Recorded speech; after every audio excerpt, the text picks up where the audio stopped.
장당 4,000원. 500장이면 200만 원이라. 경기도 의왕시에 위치한 서울구치소.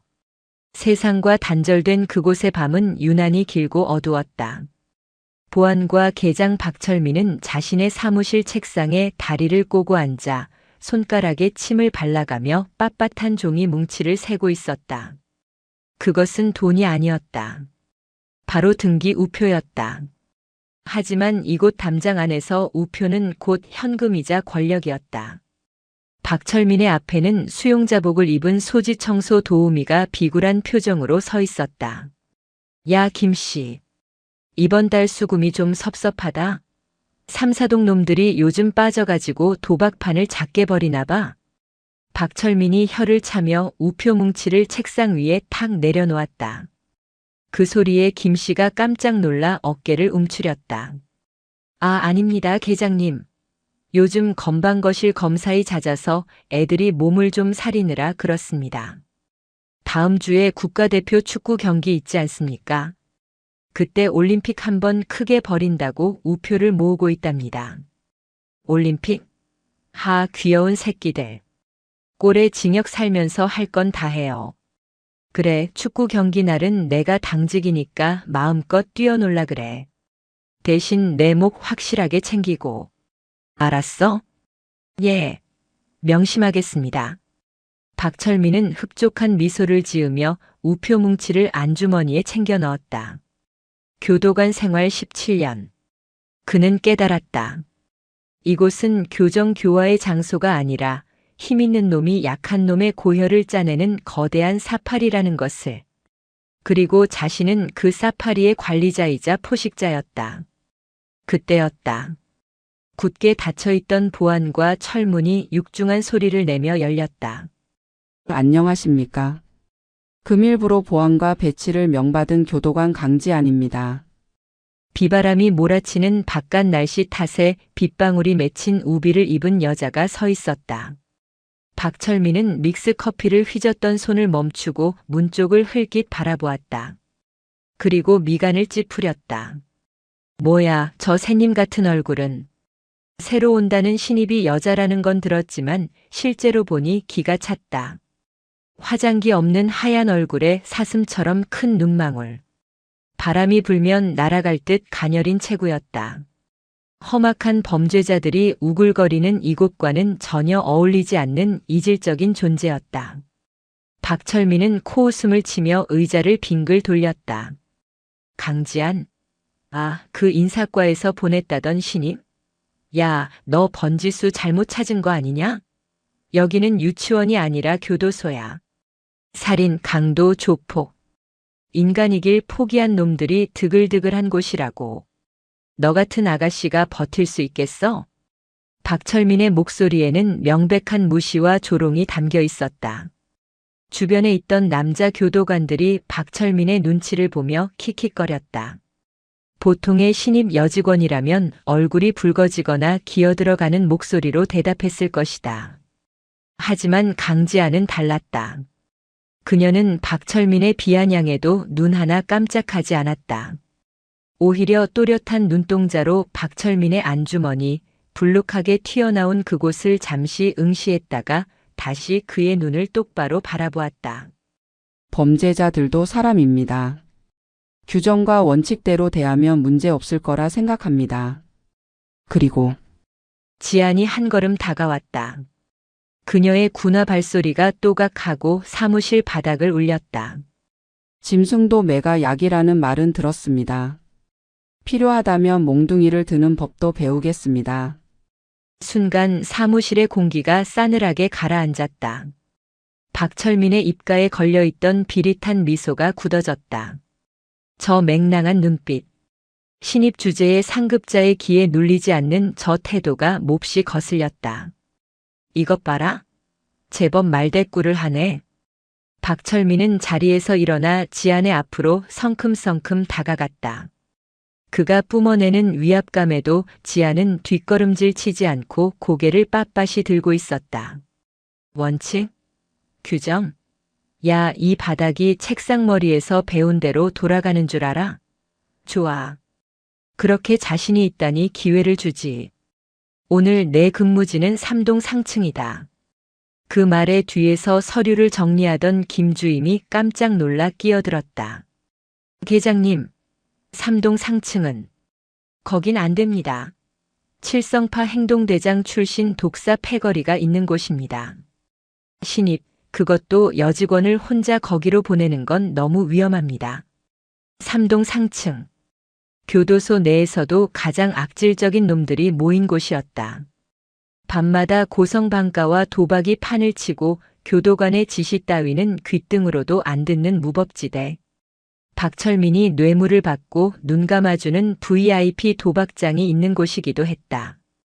박철민은 김주임을 쏘아보며 손을 휘저었다. 시끄러워. 자기가 짐승 다루는 법을 배운다잖아. 가서 그 잘난 원칙대로 한번 해보라지. 아마 1시간도 안 돼서 울면서 사표 쓴다고 뛰쳐나올걸? 박철민은 지안의 코앞에 얼굴을 들이밀고 으르렁거렸다. 잘 들어.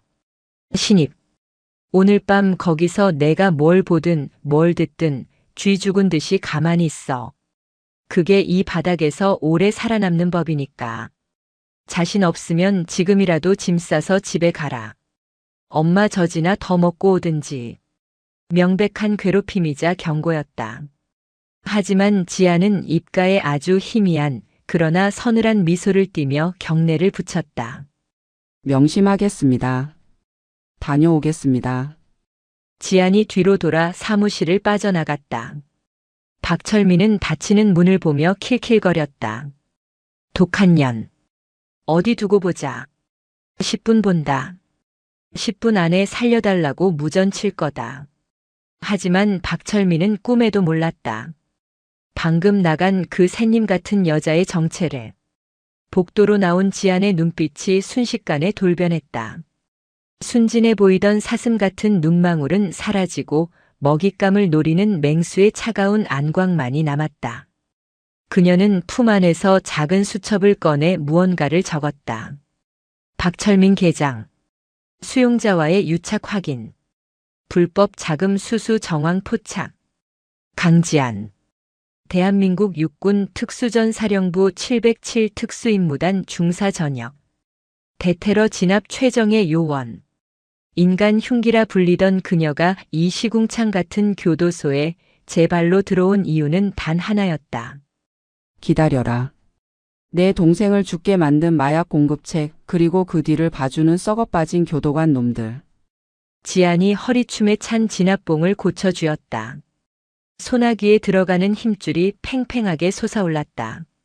3동으로 향하는 철문 앞에 선 지안. 안에서는 벌써부터 왁자지껄한 소음과 함께 욕설이 새어나오고 있었다. 지안은 심호흡을 한 번 하고 거침없이 철문을 열어젖혔다. 쾅! 육중한 철문 소리에 복도가 울렸다. 이제 사냥을 시작할 시간이었다. 3동 상층의 철문을 넘어서자마자 지안을 맞이한 것은 후각을 마비시키는 악취였다. 수십 명의 성인 남성들이 내뿜는 땀 냄새, 화장실 지린내, 그리고 몰래 끓여 먹은 컵라면의 인공적인 스프 향이 뒤섞여 공기마저 끈적거리는 듯 했다. 복도의 조명은 일부러 깨트린 듯 절반이 꺼져 있었고 어둠 속에서 번들거리는 수십 개의 눈동자가 먹잇감을 노리는 하이에나처럼 지안에게 꽂혔다. 지안은 호흡을 가다듬으며 천천히 복도를 걸었다. 그녀의 군화 발소리가 들리자 왁자지껄하던 소음이 썰물처럼 빠져나갔다. 그것은 존중의 침묵이 아니었다. 낯선 암컷의 등장에 대한 본능적인 탐색전이었다. 이윽고 3동 2층의 가장 끝방 5번 거실 앞. 지안이 멈춰 섰다. 시찰구 감시창 안쪽은 마치 다른 세상 같았다. 13명의 수용자가 빽빽하게 들어찬 그 방은 취침 시간이 무색하게 환했다. 건전지를 불법 개조해 만든 간이 조명이 천장에 매달려 있었고 바닥에는 담요가 깔려 있었다. 그 중앙에 상의를 탈의하고 용 문신을 드러낸 거구의 사내 독사가 양반다리를 하고 앉아 있었다.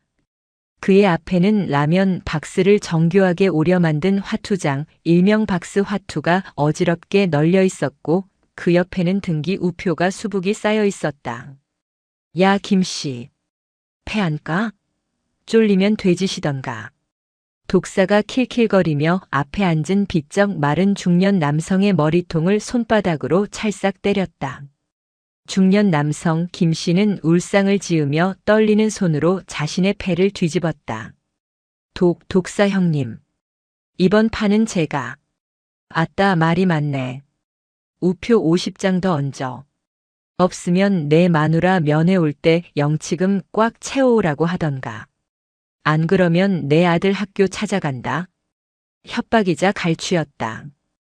방 안의 다른 수용자들은 독사의 눈치를 보며 낄낄거렸다. 김 씨가 절망적인 표정으로 바닥을 내려치려는 순간 철문이 쾅 하고 울렸다. 지안이 진압봉으로 철문을 내리친 것이다. 방 안의 모든 시선이 시찰구로 쏠렸다. 독사가 귀찮다는 듯 인상을 찌푸리며 고개를 돌렸다. 어떤 새끼가 재수없게 문을 차고 지랄이야. 박 회장님이 오늘 터치 안 하기로 했는데. 독사가 벌떡 일어나 철문 앞으로 다가왔다.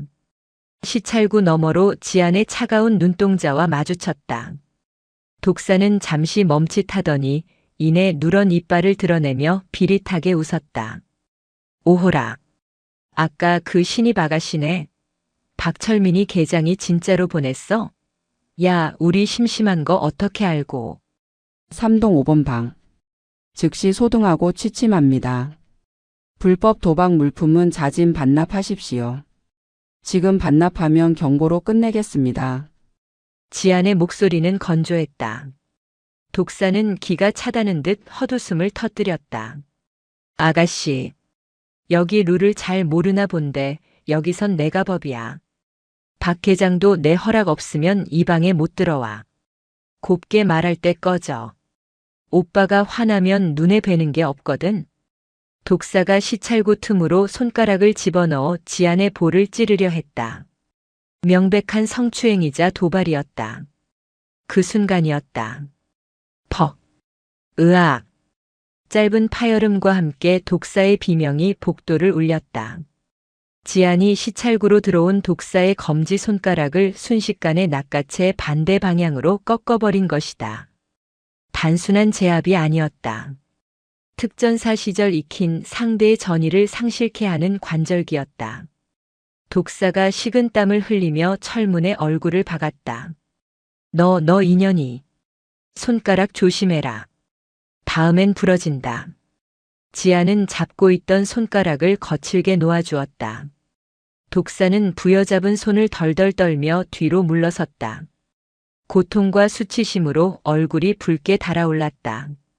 방 안의 수용자들이 경악한 표정으로 지안을 바라봤다. 그저 예쁜 줄만 알았던 신입 교도관의 눈에서 살기를 느꼈기 때문이었다. 다시 경고한다. 3분 준다. 그 안에 싹 치우고 자라. 3분 뒤에 다시 왔을 때 그대로면 그땐 내가 직접 들어간다. 지아는 나직하게 읊조리고는 뒤도 돌아보지 않고 발걸음을 옮겼다. 그녀의 등 뒤로 독사의 악에 바친 고함과 욕설이 터져 나왔지만 지아는 동요하지 않았다. 이것은 선전포고였다. 짐승의 우리에 들어온 사육사가 채찍을 꺼내 든 순간이었다. 복도 끝 어둠 속에서 지아는 품에 넣어두었던 초소형 녹음기를 꺼내 확인했다. 독사의 협박, 박철민의 이름, 도박 정황. 모든 것이 선명하게 녹음되어 있었다. 미끼는 던져졌다. 이제 놈들이 물기만 하면 돼.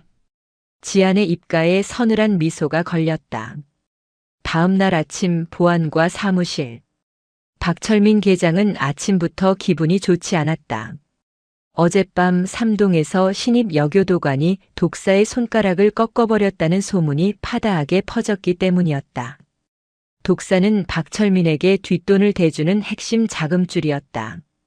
그런 놈이 망신을 당했다는 건 곧 박철민의 권위에 금이 갔다는 뜻이었다. 강지안이. 보통 내기가 아니란 말이지. 박철민은 이를 갈며 책상을 두드렸다.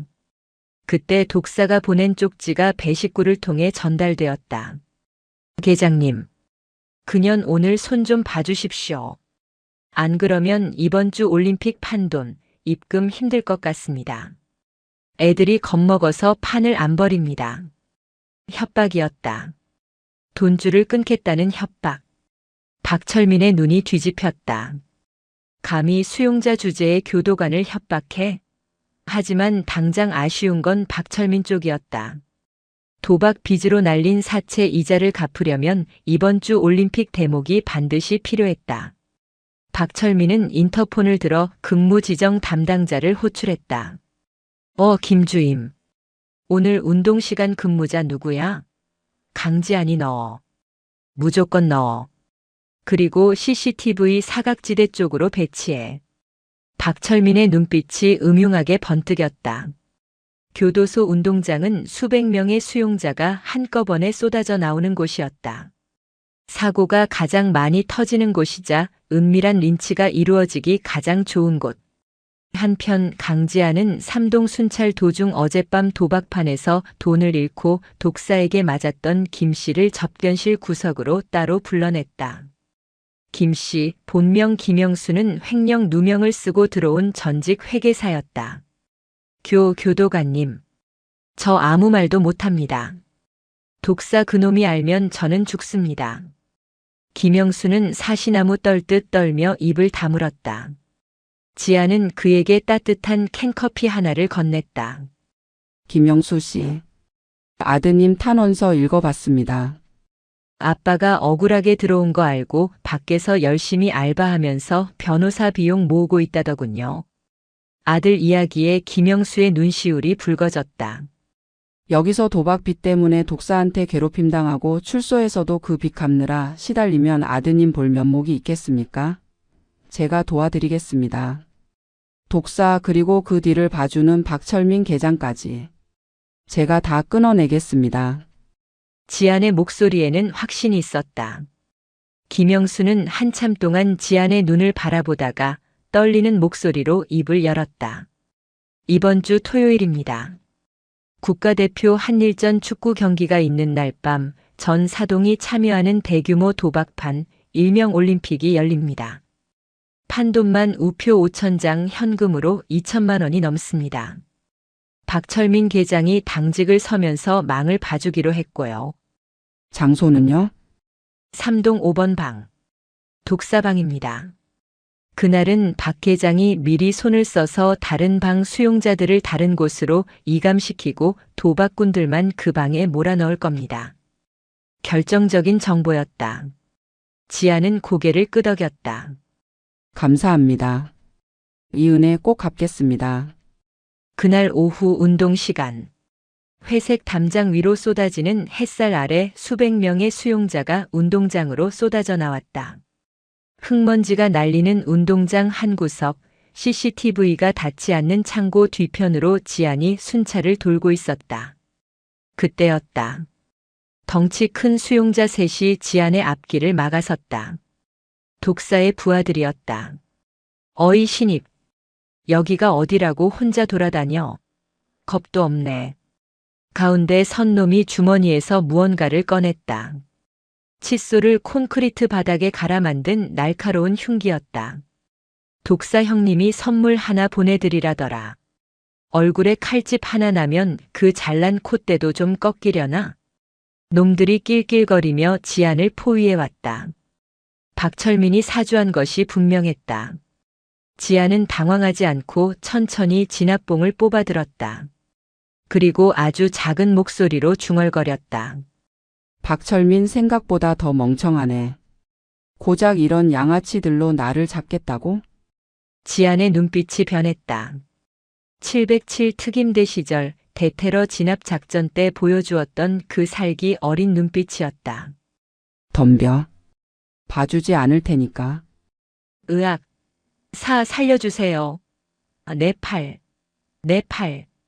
운동장 구석, 먼지 구름 속에서 비명이 터져 나왔다. 3분. 독사의 부하 3명이 바닥에 뒹구는 데 걸린 시간은 고작 3분이었다. 지아는 땀 한 방울 흘리지 않고 진압봉을 다시 허리춤에 꽂았다. 바닥에 쓰러진 놈들은 팔다리가 기이하게 꺾인 채 신음하고 있었다. 뼈를 부러뜨리진 않았지만 인대를 정확히 가격하여 전투 불능 상태로 만든 것이다. 지아는 쓰러진 놈들 중 대장격인 놈의 멱살을 잡고 일으켜 세웠다. 가서 전해. 토요일 밤. 내가 직접 간다고. 도망칠 생각 말고 목 씻고 기다리라고. 놈은 공포에 질려 고개를 끄덕였다. 지안이 손을 놓자 놈들은 네 발로 기어서 도망쳤다. 드디어 결전의 날 토요일 밤이 되었다. 구치소 전체가 대한민국 대 일본의 축구 경기 중계 소리로 들썩였다. 대한민국. 함성 소리가 담장을 넘을 듯 울려 퍼졌다. 교도관들도 당직실 TV 앞에 모여 축구를 보느라 정신이 없었다. 그 시각 3동 5번 방. 커튼으로 창문을 가린 밀실 안은 열기로 가득 찼다. 박스를 오려 만든 테이블 위에는 산더미 같은 우표 뭉치가 쌓여 있었다. 독사는 상석에 앉아 담배를 피우며 박철민이 몰래 넣어준 패를 돌리고 있었다. 자자 받으시고. 이번 판은 일본이 이긴다에 500장. 에이 형님 그래도 애국 배팅 가야죠. 한국 승에 300장. 도박꾼들의 눈이 탐욕으로 번들거렸다. 그리고 그 방문 앞 복도 의자에는 박철민이 다리를 꼬고 앉아 이어폰으로 축구 중계를 듣고 있었다. 그는 오늘 도박판의 수익금 중 40%를 챙기기로 약속받은 상태였다. 흐흐, 오늘 한탕 하면 사채 빚다 갚고 차도 바꿀 수 있겠어. 강지한 그녀는 며칠 전 운동장에서 겁먹고 찌그러졌겠지? 박철민은 자신의 완벽한 계획에 도취해 있었다. 하지만 그 평화는 오래가지 못했다. 피우웅-팟. 갑자기 복도의 형광등이 요란한 소리를 내며 나갔다. 순식간에 3동 전체가 암흑천지로 변했다. 축구를 보던 수용자들이 웅성거리기 시작했다. 뭐야? 정전이야? 계장님, 불이 나갔습니다. 박철민이 당황하여 손전등을 켜려고 더듬거리는 순간이었다. 어둠 속에서 누군가의 발소리가 들려왔다. 또각또각. 규칙적이고 침착한 군화 소리. 박철민은 본능적으로 소름이 돋았다. 누구냐? 치잉 마이너스. 어둠 속에서 붉은 섬광이 터졌다. 지안이 들고 있던 신호봉 경광봉이었다. 붉은 불빛 아래 드러난 지안의 얼굴은 저승사자처럼 차갑게 굳어 있었다. 그녀의 손에는 진압봉 대신 묵직한 소화기가 들려 있었다. 박철민 계장님. 근무 중 도박 방조 뇌물수수 직무유기. 현행범으로 체포하겠습니다. 이 미친년이. 여기가 어디라고. 박철민이 허리춤에 가스총을 뽑으려 했지만 지안이 더 빨랐다. 그녀는 들고 있던 소화기를 박철민의 명치를 향해 직선으로 내질렀다. 박철민이 외마디 비명을 지르며 뒤로 나동그라졌다. 숨이 턱 막혀 헐떡거리는 박철민을 뒤로 하고 지아는 5번 방의 철문을 향해 다가갔다. 안에서는 밖의 상황을 모르는 듯 여전히 도박에 열중하고 있었다. 지아는 심호흡을 한 번 하고 소화기로 문고리를 강타했다. 낡은 잠금 장치가 굉음과 함께 부서져 나갔다. 쾅! 문이 활짝 열리며 붉은 경광봉 불빛이 방 안을 비췄다. 독사와 도박꾼들이 화들짝 놀라 굳어버렸다. 테이블 위에 쌓인 수천 장의 우표와 박스 화투장이 적나라하게 드러났다. 전원 동작 그만. 지금부터 이 방은 폐쇄한다. 지안의 선언에 독사가 상황 파악을 하고는 벌떡 일어났다. 이 씨발. 짭새년이 기어이. 야 잡아. 죽여버려. 독사의 고함에 10여 명의 수용자가 일제히 달려들었다. 좁은 방 안에서의 난투극. 수적으로는 절대적인 열세였다. 하지만 지안의 입가에는 여유로운 미소가 번졌다. 덤벼. 오늘이 너희 제삿날이니까. 지안은 소화기 안전핀을 뽑아 놈들의 얼굴을 향해 분사했다. 뿌연 분말이 방 안을 가득 채우자 수용자들이 콜록거리며 시야를 잃었다. 혼란의 도가니 속에서 지안의 그림자가 춤을 추듯 움직였다. 퍽, 퍽, 콰직. 비명소리와 타격음이 리듬처럼 울려 퍼졌다. 707 특임대 전설의 귀환이었다. 강지안의 참교육은 이제 막 시작되고 있었다. 치익. 3동 5번 방은 순식간에 하얀 분말 가루로 뒤덮였다. 소화기에서 뿜어져 나온 인산 암모늄 가루가 시야를 완벽하게 차단했다. 매캐한 가루가 호흡기를 파고들자 기세등등하게 달려들던 독사 패거리들은 콜록거리며 제자리에 멈춰 설 수밖에 없었다. 객. 안 보여. 야. 문 닫아. 가루 나가잖아. 누구야? 내 발 밟은 새끼 누구야? 혼란 그 자체였다. 앞이 보이지 않는 공포, 숨을 쉴 수 없는 고통. 놈들이 허우적거리는 그 순간 하얀 연기 속에서 그림자 하나가 유령처럼 움직였다. 강지안이었다. 그녀는 숨을 참은 채 이미 머릿속에 그려놓은 방의 구조와 놈들의 위치를 떠올렸다. 특수임무단 시절 연막탄이 터진 밀실에서 테러범을 제압하던 훈련은 그녀의 몸에 본능처럼 새겨져 있었다. 퍽. 가장 먼저 선두에 있던 덩치 큰 녀석의 명치가 깊숙이 함몰되었다. 비명조차 지르지 못하고 놈이 고꾸라졌다. 지아는 쓰러지는 놈의 어깨를 짚고 도약하여 뒤이어 주먹을 휘두르는 녀석의 팔을 낚아챘다. 우두둑. 끄악. 팔꿈치 관절이 반대 방향으로 꺾이는 섬뜩한 소리가 분말 가루를 뚫고 울려 퍼졌다. 지아는 비명을 지르는 놈의 뒷덜미를 잡고 그대로 벽에 처박았다. 쾅 하는 소리와 함께 벽에 걸려있던 불법 개조 조명등이 바닥으로 떨어져 박살이 났다. 귀신이다. 귀신이 있어. 겁에 질린 수용자 하나가 구석으로 뒷걸음질 쳤다. 하지만 지아는 자비가 없었다. 그녀는 바닥을 구르듯 이동해 놈의 오금을 걷어찼다. 무릎이 꺾이며 놈이 바닥에 주저앉자 지안의 군화발이 정확하게 턱을 가격했다. 단 1분. 방 안에 있던 12명의 건달 중 절반인 6명이 바닥에 널브러졌다. 그제야 소화기 분말이 조금씩 가라앉으며 참혹한 현장이 드러났다. 방 안쪽 상석, 아직 매캐한 연기 속에 서 있는 독사의 얼굴이 경악으로 일그러져 있었다. 그는 자신의 부하들이 순식간에 제압당해 신음하는 꼴을 믿을 수 없다는 듯 바라보았다. 에이, 이 미친년이. 독사는 부들부들 떨리는 손으로 허리춤에 숨겨두었던 흉기를 꺼냈다. 교도소 작업장에서 몰래 빼돌린 쇠톱을 갈아 만든 날 길이가 10cm는 좋게 되는 살상 무기였다. 죽여버리겠어.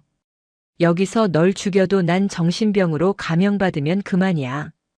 독사가 악에 바친 고함을 지르며 지안에게 달려들었다.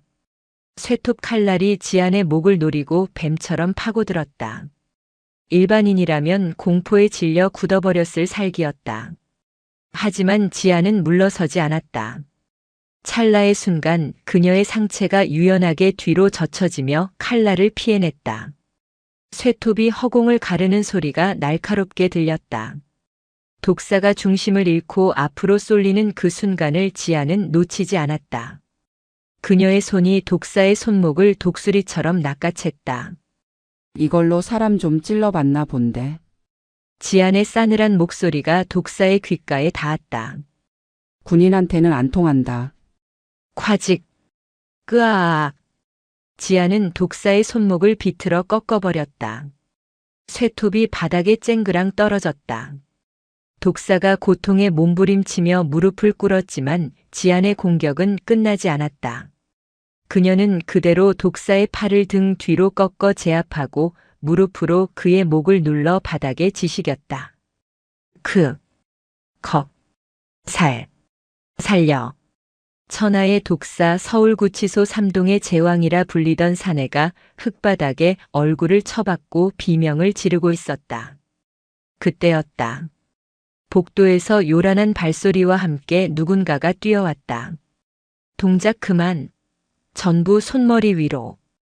명치를 맞고 기절했던 박철민 계장이 정신을 차리고 가스총을 겨눈 채 나타난 것이다.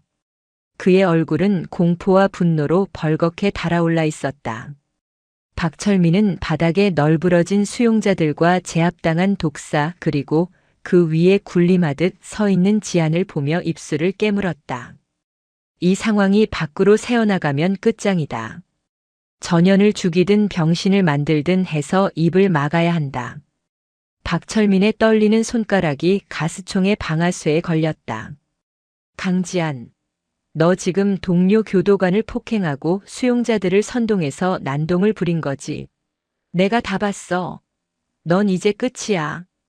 박철민은 적반하장으로 지안에게 죄를 뒤집어 씌우려 했다. 그는 망설임 없이 지안의 얼굴을 향해 가스총을 발사했다. 팡! 최루의 캡슐이 터지는 소리가 났지만 지안은 이미 독사의 몸을 방패 삼아 돌아선 뒤였다. 으악! 내 눈! 내 눈!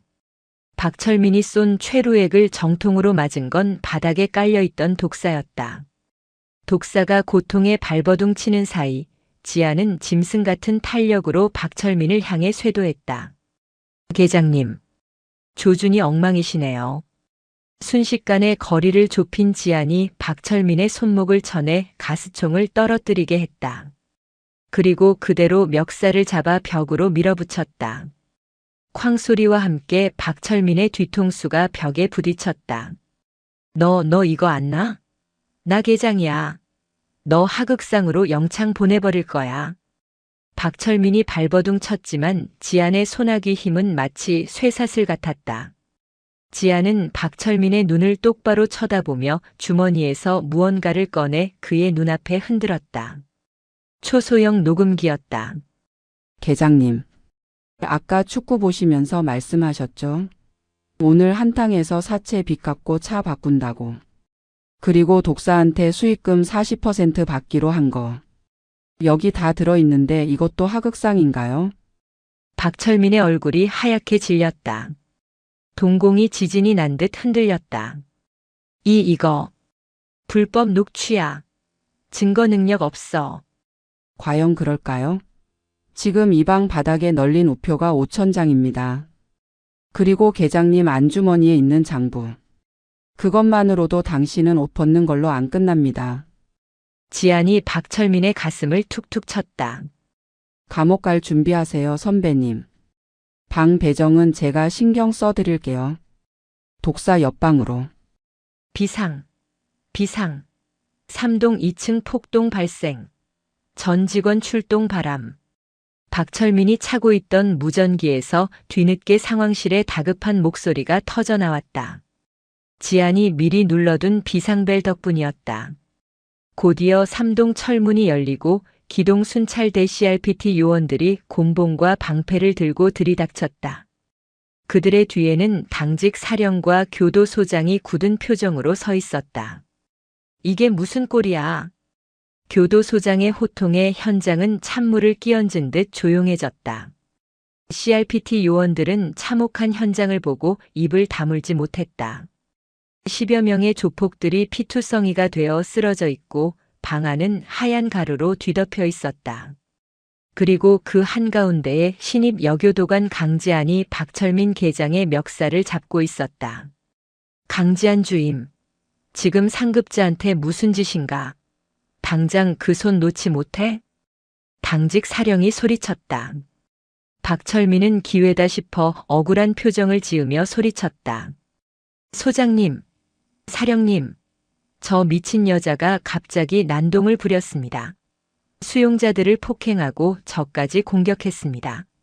저 여자가 약을 한 것 같습니다. 박철민의 뻔뻔한 거짓말에 지안은 헛웃음을 삼켰다.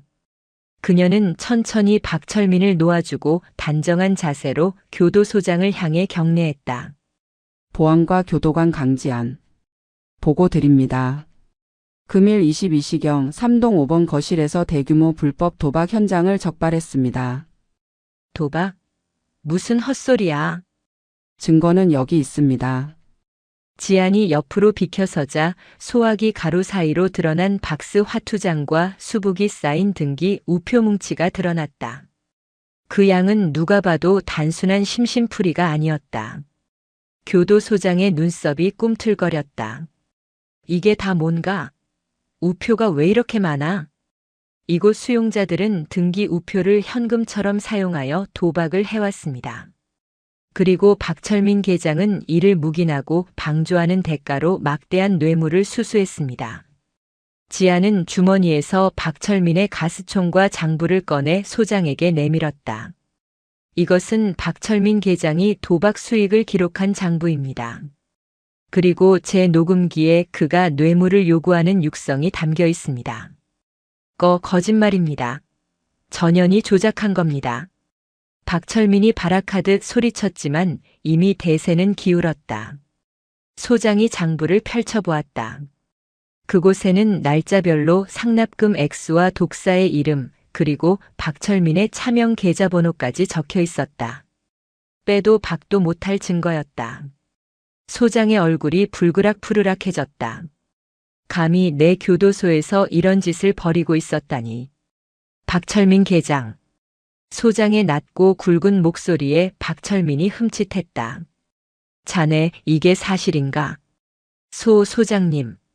그게 아니라 오해입니다. 저는 그저 교화 차원에서. 교화? 도박판 버려주는 게 교화야? 당장 이 자식 체포해. 소장의 불호령에 CRPT 요원들이 박철민에게 달려들었다. 이거 내가 누군지 알아. 나 박철민이야. 17년 동안 뺑이 친 나한테 이럴 수 있어. 박철민은 개처럼 끌려나가면서도 끝까지 추악한 본성을 드러냈다. 그는 지안을 노려보며 악담을 퍼부었다. 강지안, 내가 무사할 것 같아? 밤길 조심해라. 내가 나가면 너부터 죽인다. 하지만 지안은 눈 하나 깜짝하지 않았다. 그녀는 끌려가는 박철민을 향해 조용히 입모양으로 말했다. 잘 가라. 박철민이 사라지고 CRPT 요원들이 쓰러진 독사 패거리들을 하나둘씩 끌어냈다. 독사는 최루액 때문에 눈물 콧물을 흘리며 짐승처럼 울부짖고 있었다. 독사도 독방으로 격리해. 그리고 검찰의 추가 송치에서 형량 늘려. 감히 교도소 안에서 왕노릇을 해? 소장의 지시에 상황은 빠르게 정리되었다. 소장은 엉망이 된 지안을 바라보았다. 하얀 가루를 뒤집어 쓰고 땀에 젖은 모습이었지만 그녀의 눈빛만은 형형하게 빛나고 있었다. 강주임. 자네 대단하군. 혼자서 이 많은 인원을 제압하다니. 특수부대 출신이라더니 사실이었어. 과찬이십니다. 해야 할 일을 했을 뿐입니다. 하지만 절차가 있어. 과잉 진압 여부에 대해서는 조사를 받아야 할 거야. 감찰과에서 나올 때까지 대기하도록. 알겠습니다. 지안은 담담하게 받아들였다. 어차피 예상한 일이었다. 하지만 그녀는 알고 있었다. 이 사건은 단순히 징계로 끝나지 않을 것이라는 걸. 그녀가 터뜨린 것은 단순한 도박판이 아니라 교도소 전체를 휘감고 있던 썩은 고름이었으니까. 상황이 종료되고 복도의 정적이 찾아왔다. 다른 방의 수용자들은 숨소리조차 내지 못하고 시찰구 너머로 지안을 바라보았다. 공포와 경외심이 뒤섞인 눈빛들. 그날 밤 서울구치소에는 새로운 전설이 탄생했다. 미친 개 박철민을 물어뜯고 독사의 목을 비틀어버린 하얀 마녀. 강지안의 이름은 그렇게 범죄자들의 뇌리에 깊숙이 박혔다. 사건 발생 일주일 후 서울구치소는 폭풍 전야처럼 고요했다. 박철민은 파면되었고 구속 수사를 받게 되었다. 그의 집과 차명 계좌에서 수억 원대의 검은 돈이 발견되었고 이는 뉴스 특종으로 보도되며 법무부를 발칵 뒤집어 놓았다. 독사 역시 추가 기소되어 청송교도소라 불리는 경북 북부 제2교도소, 즉 대한민국에서 가장 악명 높은 중범죄자 수용소로 이감이 결정되었다. 그는 떠나는 날까지 지안의 이름을 부르며 저주를 퍼부었지만 족쇄를 찬 그의 뒷모습은 초라하기 그지없었다. 지안은 과잉 진압이라는 명목으로 감봉 3개월의 징계를 받았지만 동시에 부패 교도관 척결 및 교정 질서 확립 공로로 법무부 장관 표창을 받았다. 아이러니한 결과였지만 지안에게는 훈장이나 징계 따위는 중요하지 않았다. 그녀는 보안과 사무실 창가에 서서 비 내리는 운동장을 내려다보고 있었다. 강주임, 커피 한 잔에. 김주임이 조심스럽게 다가와 종이컵을 건넸다. 예전에는 지안을 걱정스럽게만 보던 그였지만 이제는 그의 눈빛에 어려움과 존경이 섞여 있었다. 감사합니다. 대단해 정말. 박 계장 그 사람 우리도 알면서 무서워서 건드리지 못했는데 강 주임 덕분에 10년 묵은 체증이 내려가는 것 같아. 직원들도 겉으로는 말 안 해도 다들 고마워하고 있어. 김 주임의 말은 진심이었다. 박철민이 사라지자 교도소 내 분위기는 훨씬 쾌적해졌다. 우표 강매도 사라졌고 밤마다 들리던 도박 소음도 자취를 감췄다. 하지만 지안의 표정은 밝지 않았다. 그녀의 시선은 텅 빈 운동장 구석 하수구 뚜껑이 있는 곳에 머물러 있었다. 박철민은 꼴일 뿐이야. 지안이 박철민의 장부를 압수하기 직전 훔쳐본 마지막 페이지에는 낯선 이니셜이 적혀 있었다. 미스터. 스케일 마이너스 매월 30일 입금 완료. 스케일. 비늘.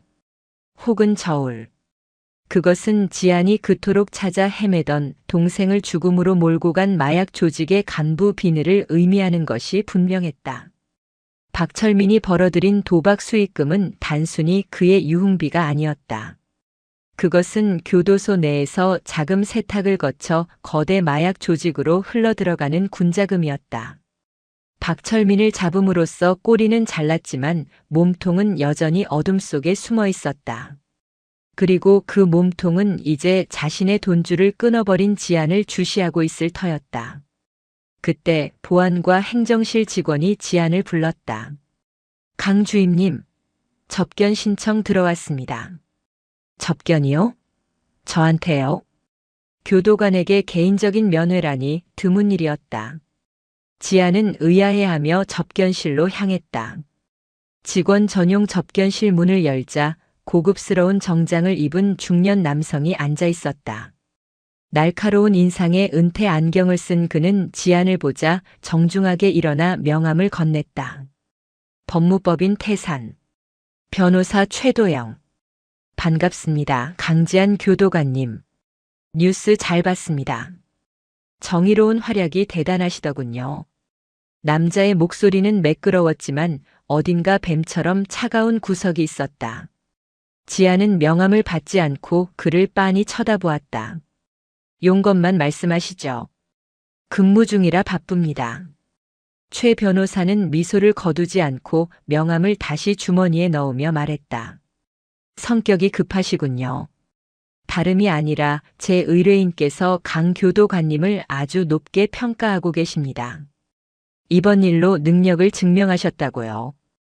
의뢰인? 누구신지는 아직 말씀드릴 수 없습니다만 그분께서 강 교도관님께 제안을 하나 하고 싶어 하십니다. 박철민 씨가 하던 역할, 아니 그 이상의 자리를 맡아주실 수 있는지 궁금해 하십니다.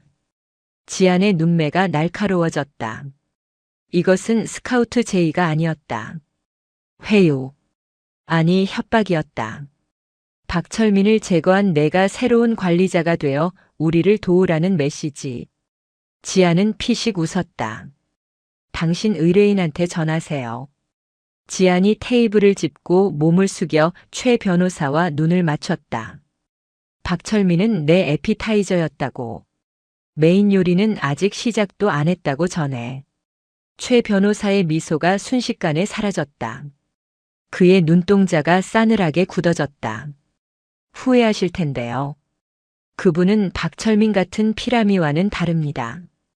이 교도소뿐만 아니라 대한민국 전체를 움직이는 분입니다. 상관없어. 내 눈에는 다 똑같은 범죄자 새끼들이니까. 지아는 그대로 뒤돌아 접견실 문을 열었다. 나가기 직전 그녀는 쐐기를 박았다. 그리고 다음에 올 때는 변호사가 아니라 피의자 신분으로 와. 내가 직접 수갑 채워줄 테니까. 쾅. 문이 닫히고 복도로 나온 지아는 깊은 한숨을 내쉬었다. 심장이 빠르게 뛰고 있었다. 두려움이 아니었다. 분노 그리고 사냥 본능이었다. 이제 놈들이 움직이기 시작했다. 정체를 알 수 없는 스케일 그리고 그 뒤에 숨은 거대한 권력. 지아는 주머니에서 낡은 사진 한 장을 꺼내 보았다. 환하게 웃고 있는 남동생과 자신의 모습. 조금만 기다려. 누나가 다 죽여버리고 갈게. 지아는 사진을 다시 품에 넣고 어둠이 깔린 복도를 향해 걸어갔다. 그녀의 발소리는 그 어느 때보다 단호하고 무거웠다. 진짜 전쟁은 이제부터였다. 서울구치소의 아침은 위태로운 고요함 속에 시작되었다. 강지안이 박철민 계장을 날려버리고 일주일이 지났지만 어둠은 사라지지 않고 더 짙은 그림자를 들이우고 있었다. 3동 4동 근무자로 복귀한 지아는 복도를 순찰하며 묘한 위화감을 감지했다. 수용자들의 눈빛이 달라져 있었다. 이전에는 공포와 경외심이었다면 지금은 무언가를 기대하는 듯한 혹은 곧 터질 폭탄을 지켜보는 듯한 은밀한 흥분이 감돌았다. 그 중심에는 어제 새로 입소한 미결수 3302번 마장구가 있었다. 키 190cm의 몸무게 120kg. 전직 씨름 선수 출신이자 인천 부두에서 사람을 산채로 바다에 수장시켰다는 살인 청부업자. 놈의 별명은 도살자였다. 마장구는 독사가 쓰던 독방을 배정받았다. 지안이 그 앞을 지날 때 마장구는 철창에 얼굴을 바짝 붙이고 지안을 응시했다. 교도관님 냄새가 좋네. 피냄새가 나. 마장구의 목소리는 쇠를 긁는 듯 걸걸했다. 지아는 걸음을 멈추고 그를 쏘아보았다. 밥이나 처먹어. 헛소리 하다가 혀 뽑히기 싫으면. 크크크. 성깔도 좋고. 의뢰인이 왜 널 특별히 조심하라고 했는지 알겠어. 근데 말이야. 짐승도 급이 있는 법이거든. 너 같은 고양이는 호랑이를 이길 수 없어. 의뢰인. 그 단어가 지안의 신경을 긁었다. 법무법인 태산의 최도영 변호사가 보낸 자객이 분명했다. 그들은 지안을 직접 건드리는 대신 지안이 지키려는 약점을 노릴 것이 뻔했다. 지안의 머릿속에 한 사람이 스쳐 지나갔다. 김영수. 박철민과 독사의 비리를 증언해 주기로 한 핵심 증인이자 독사에게 괴롭힘 당하던 힘없는 가장. 비상 상황이다. 지안은 즉시 무전기를 들었다. 중앙통제실. 여기는 3동 담당 강지안. 금일 점심 식사 시간 3동 수용자 이동 동선을 분리 요청합니다. 특이 동향 감지되었습니다. 하지만 무전기 너머에서는 잡음 섞인 대답만 돌아왔다. 아, 여기 통제실. 현재 시스템 점검 중이라 동선 변경 불가함. 그냥 규정대로 진행하세요. 지아는 욕설을 삼켰다.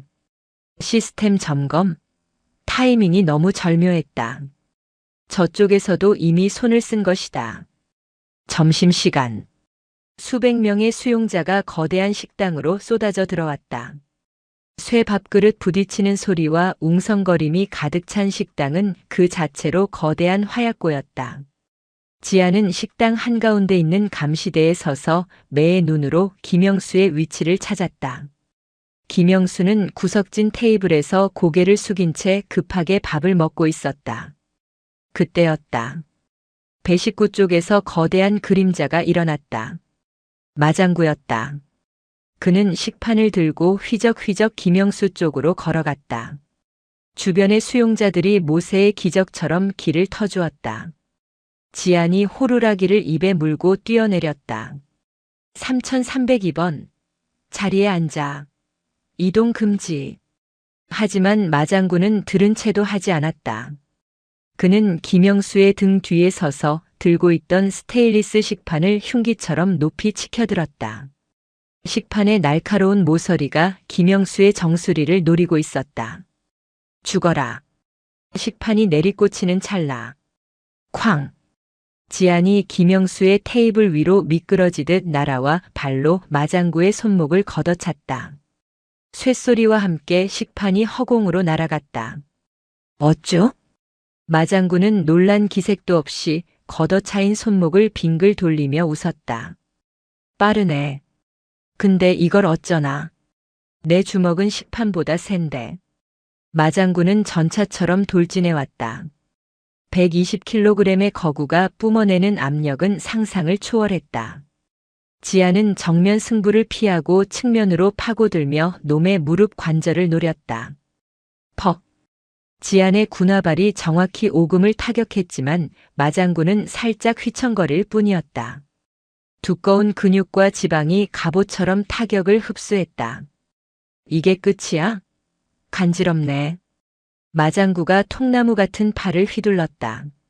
지안이 고개를 숙여 피했지만 스치기만 해도 바람 가르는 소리가 날 정도였다.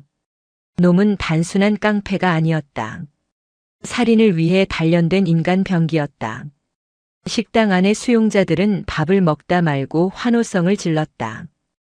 교도관들이 달려들었지만 마장구가 팔 한 번 휘두르자 추풍낙엽처럼 떨어져 나갔다. 지안은 입술을 깨물었다.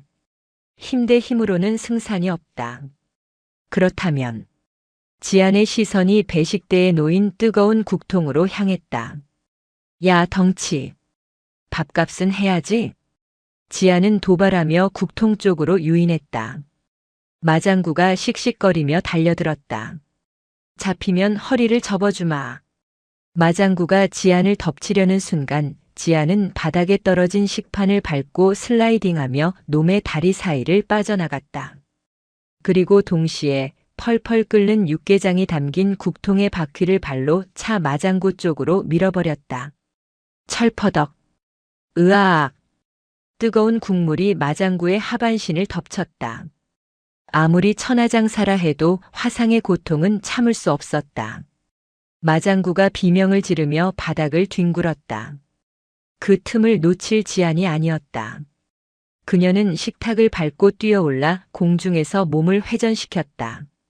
그녀의 팔꿈치가 정확하게 마장구의 인중을 내리찍었다. 퍽!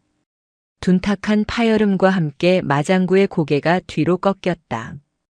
거대한 몸뚱이가 경련을 일으키며 축 늘어졌다. 식당에 정적이 흘렀다. 김영수는 밥알을 뱉지도 못한 채 멍하니 지안을 올려다보았다. 지안은 흐트러진 머리카락을 쓸어 넘기며 숨을 골랐다. 그녀는 쓰러진 마장구의 귓가에 대고 낮게 속삭였다. 변호사한테 전해. 다음엔 직접 오라고. 덩치 큰 쓰레기 보내지 말고. 지안의 눈빛이 식당 안의 모든 수용자를 훑었다. 식사 계속해. 남기면 징벌방이다. 그 한마디에 수용자들은 코를 박고 밥을 먹기 시작했다. 아무도 감히 고개를 들지 못했다. 마장구의 습격 실패 이후 최도영 변호사는 전략을 바꿨다. 무력이 통하지 않는다면 덫을 놓아 사회적으로 매장시키는 방법을 택한 것이다. 며칠 뒤 지안에게 감찰과 출석 명령이 떨어졌다. 혐의는 금품 수수 및 수용자 가혹 행위. 지안의 사물함에서 출처를 알 수 없는 현금 봉투가 발견되었다는 조작된 증거가 제시되었다. 누명이었다. 너무나 뻔하고 졸렬한 수법이었지만 조직의 힘은 막강했다. 지안은 직무 정지를 당하고 구치소 밖으로 쫓겨날 위기에 처했다. 하지만 지안은 당황하지 않았다. 그녀는 이미 이 상황을 예상하고 있었다. 박철민의 장부에서 발견한 미스터 스케일. 그 비늘의 정체를 밝히기 위해 오히려 이 위기를 기회로 삼기로 했다. 지안은 직무 정지 기간 동안 구치소 내부가 아닌 구치소에 물품을 납품하는 외부 공장에 잠입했다. 박철민의 장부에는 매달 말일 작업장 자재 반입이라는 항목으로 거액이 세탁된 흔적이 있었다. 경기도 외곽에 폐창고를 개조한 가구 공장. 겉으로는 구치소 수용자들이 만든 가구를 마감 처리하는 곳이었지만 실상은 마약 제조 및 유통의 중간 기지였다. 비 내리는 밤 지아는 검은색 전술 복장으로 갈아입고 공장 지붕에 올랐다. 환기구를 통해 내려다본 공장 내부에는 10여 명의 작업자들이 하얀 가루를 소분하여 가구 틈새에 숨기고 있었다. 그리고 그들 중앙에 익숙한 얼굴이 보였다. 최도영 변호사. 그는 정장 위에 작업용 앞치마를 두르고 마약 패키지를 검수하고 있었다. 이거 이번 달 납품 물량이야. 구치소 목공 작업장으로 들어가는 목재 안에 숨겨서 반입한다. 거기서 수용자들이 작업하는 척하면서 다시 소분해서 밖으로 내보내는 거야. 교도소만큼 안전한 마약 공장이 어디 있겠어? 등잔 밑이 어둡다는 거지. 최도영이 킬킬거리며 옆에 있던 공장장에게 지시했다. 그 강지안이라는 여자 오늘부로 직무 정지됐으니까 이제 거슬릴 거 없어. 내일 VIP 시찰 때 맞춰서 물건 싹 다 구치소 안으로 밀어넣는다.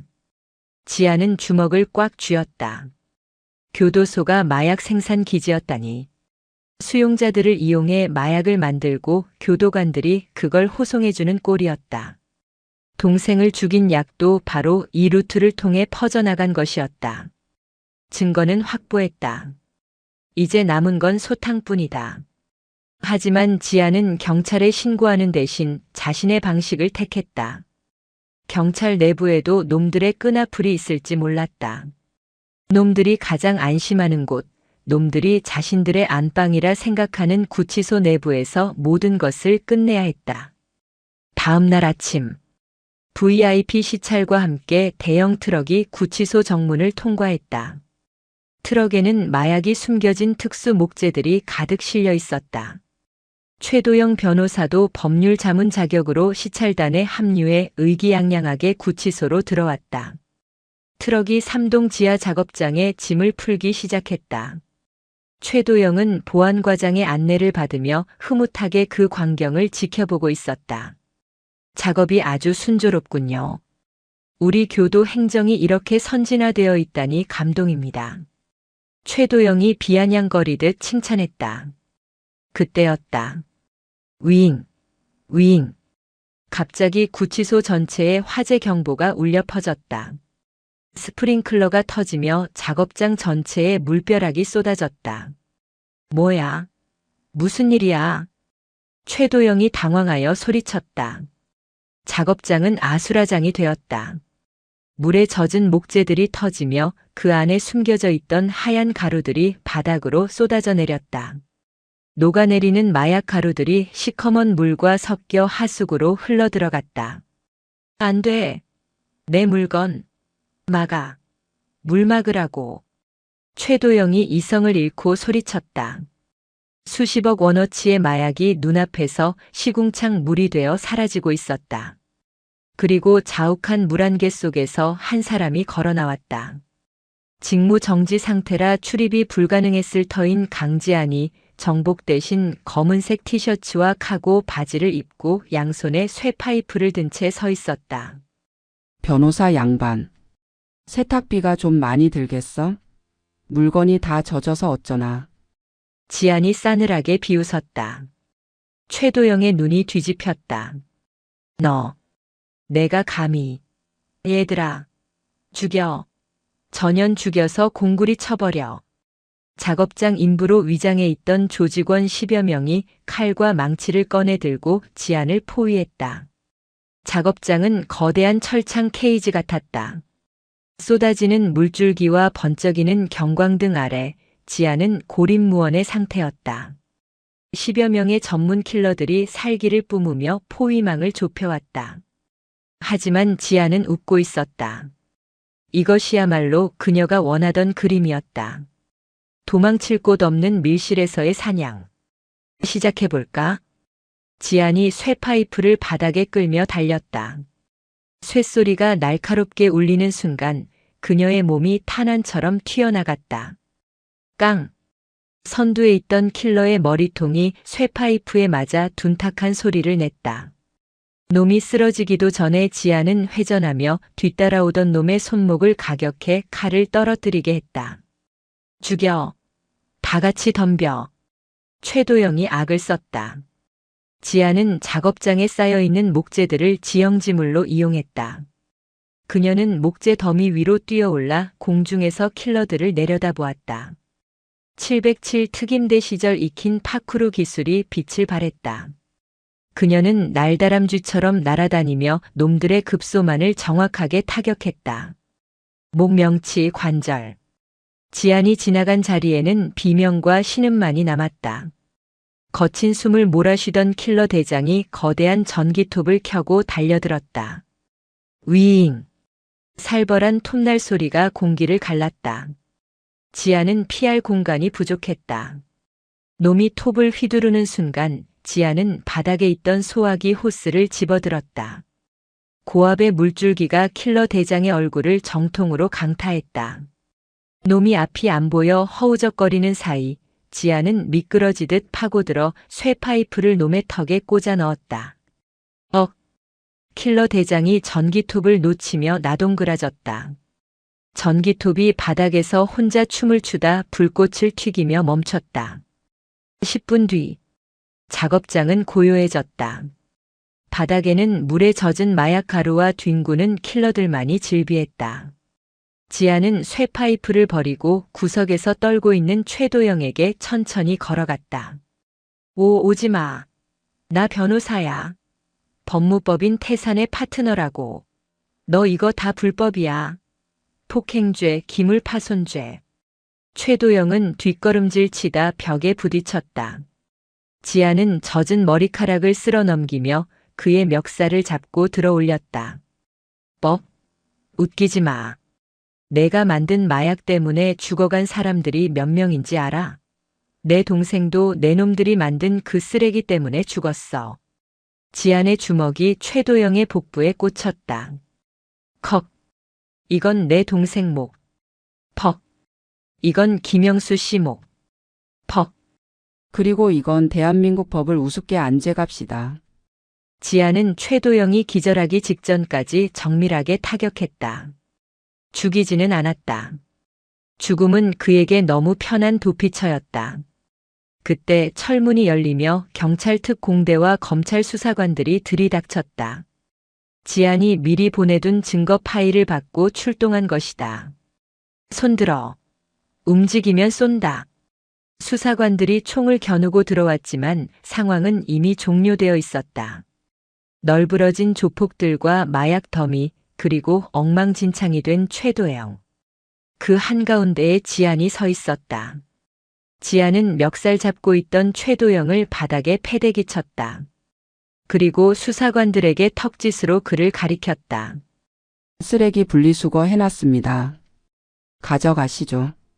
최도영은 수갑을 차면서도 끝까지 발악했다. 내가 누군지 알아. 난 스케일에. 수사관이 그의 입을 막았다. 최도영과 조직원들은 줄줄이 연행되었다. 이 사건은 교도소 마약 카르텔이라는 전대미문의 스캔들로 보도되며 대한민국을 뒤흔들었다. 모든 상황이 정리되고 비가 그친 구치소 운동장. 지아는 벤치에 앉아 캔커피를 마시고 있었다.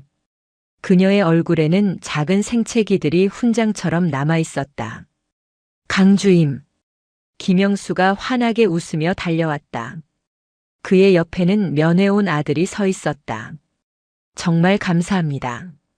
교도관님 덕분에 독사도 이감 가고 저도 곧 가석방 심사를 받게 되었습니다. 이 은혜 평생 잊지 않겠습니다. 아닙니다. 나가시면 아드님이랑 행복하게 사세요. 다시는 이런 곳 오지 마시고요. 지아는 싱긋 웃으며 김영수의 아들 머리를 쓰다듬어 주었다. 동생이 살아있었다면 딱 저만한 나이였을 것이다.